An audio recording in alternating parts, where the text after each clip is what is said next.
Sid Meier's Civilization V came out in September of 2010, and its first expansion, Gods and Kings, came out just shy of 2 years later in June of 2012. The expansion added quite a bit to the game, and you may think religion to be the most important of these additions, what with the name, and you'd probably be right, but I'm here to make the case for another change. The combat shift from units having 10 HP to 100.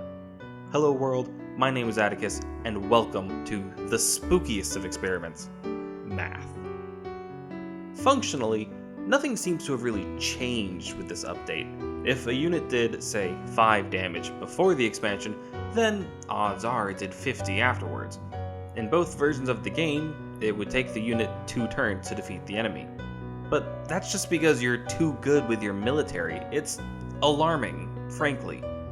The change was made to address a problem with low-level units swarming a higher-level unit. Before, in the initial version of the game, the minimum damage a unit could do was 1 single point. After the expansion, that minimum damage remained unchanged. However, now it only dealt 1/100th of a unit's health in damage rather than 1/10th. So instead of 10 guys with sticks destroying your endgame death robot, it takes 100, which feels a lot more impressive. Which brings us to our next topic, how the numbers make us feel. When polled, most people I asked said that math makes them feel afraid and reminded them of their 6th grade math teacher's divorce. But math is capable of so much more, and so much worse.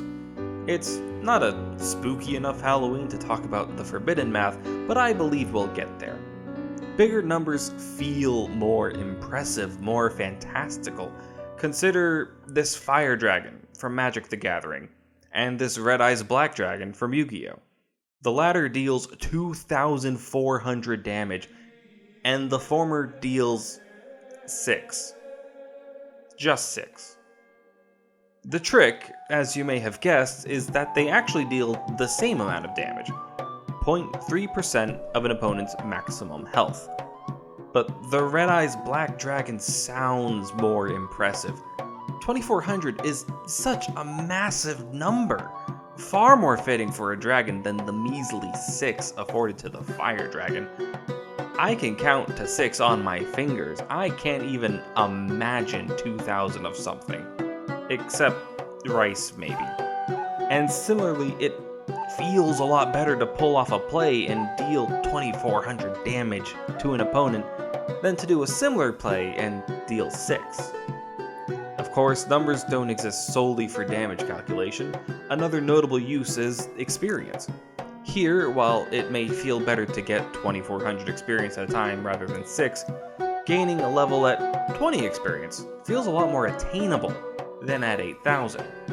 The question becomes just a bit more complicated than big number good. Do we prioritize the goal or the reward? There's not really an answer to that question, not a definitive one at least. What works best for a given game is going to depend on everything else about it. There are still other distinct differences between the two though. In a smaller number system, there's no room for adjustments. With big numbers, you can award a small amount of experience for things like discovering a bit of information or a new region. It makes it easier to incentivize exploration without skewing the balance. It also helps penalize players, such as when they technically do a task, but do it poorly. Consider a group of adventurers trying to get past a hungry spider that set up shop at the back entrance of a cave. During their explorations, a cave-in blocked off the front path, so either they need to dig their way out or get by the spider. Additionally, they just liberated more loot than they can carry from an abandoned crypt, so they're going to want to return later. If they pick the spider and sneak past, great, they solve the encounter for now, but they're going to have to solve it again later. You might not want to give them the full experience for the encounter now, instead giving them half for getting out and the other half when they deal with the spider more permanently, such as slaying it or using some magic to form an arrangement of sorts with it where it guards the cave and you bring it food. If you can't tell, I've wandered into the tabletop side of gaming, where shenanigans are abundant, to really illustrate the point. It would be absolutely wild for a game to take this exact kind of nonsense into account, but if you're working with a very small number system where players get exactly one experience for clearing an encounter, you can't really divide that anymore, unless you break out the decimal, at which point you should just admit to yourself that you are in fact using a larger number system, without any of the psychological benefits. Another example, one that might translate better to different mediums, is if players clear an encounter, but do a real bad job at it. Like, they technically stopped the Goblin Raiders, but the town still caught fire. I think those are usually presented as bonuses in games. Your main objective is to stop the Goblin Raiders, and an additional objective with the bonus reward is to keep them from attacking the town. In fact, I'm pretty sure I played a very similar mission in a Fire Emblem game. But if you design encounters like me, while that extra objective may be presented as a bonus, it very much is not. It's the expectation, and you will be penalized for failing to meet it. That's just a fun Halloween joke. I don't plan any sessions. I just make it all up and then say whatever numbers feel right for the experience. All in all, it seems like big numbers are the way to go. And if we want to go big, why not go really big?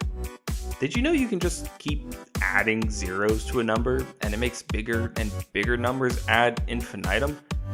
The biggest number we have a name for is a Googleplex, which is equal to 10 raised to the 10 raised to the 100. A number so big that there is not enough ink in the world to write it out. Graham's number is even bigger than that, though I couldn't tell you exactly what that number is. It involves raising 3 to the power of 3, just an absurd number of times. We do know that Graham's number is divisible by 3, and ends in a 7, though that's it. Oh, we also know that the entire observable universe does not contain enough stuff to provide a representation of how astronomically large this number is, and there are larger numbers that have been coined since. As much as I'd love to segue into the wonderful world of infinities, my favorite number is Aleph Naught, even though I'll never roll even remotely close to it in a game of craps. I'm trying to stay at least marginally on topic, so instead, let's look at why you maybe wouldn't want to keep using unreasonably large numbers. Let's look at Disgaea. There is a 10-minute video showing how to deal 735 sextillion damage to a late-game boss in Disgaea 6, a number that couldn't even fit on the screen. But that's part of the game's aesthetic. The whole idea is that the game is so over the top, but because of that, it feels this need to top itself with each entry. The first Disgaea game I played was 4, where you played as a once great vampire starting a rebellion against the Netherworld Overlord. The game moves from the Netherworld to Earth, and finally, where all RPGs eventually end up, to the Moon. In the next game, each of the main party are overlords of their own Netherworld, and instead of fighting across a single Netherworld, you fight across a whole Nether universe. For the first 5 titles, the level cap was 9,999, but in the 6th, it was raised to 99,999,999. And it's all great fun, but not sustainable. Where does the series go from here? Even before the level cap was squared, it took an investment of several hours on either monotonous grinds or researching the most efficient methods the community has found and then implementing those monotonous grinds. Such a gameplay loop focuses on the near unattainable goal rather than the rewards along the way. It's not for the faint of heart, but I guess it's worked well enough for 6 entries. So for matters of scale, we don't want the numbers to get too big, but it still seems like bigger numbers are better, so what are the benefits of keeping the numbers to the double or even single digits? The answer is that the math is simply easier.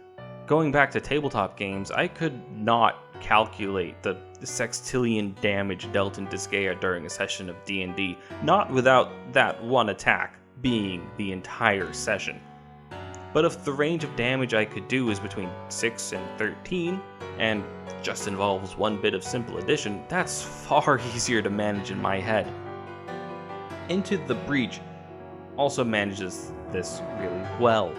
The game gives you all the information about what's going to happen in the next turn, and asks you to figure out the best way to deal with the enemy, keep yourself alive, and keeping the city intact.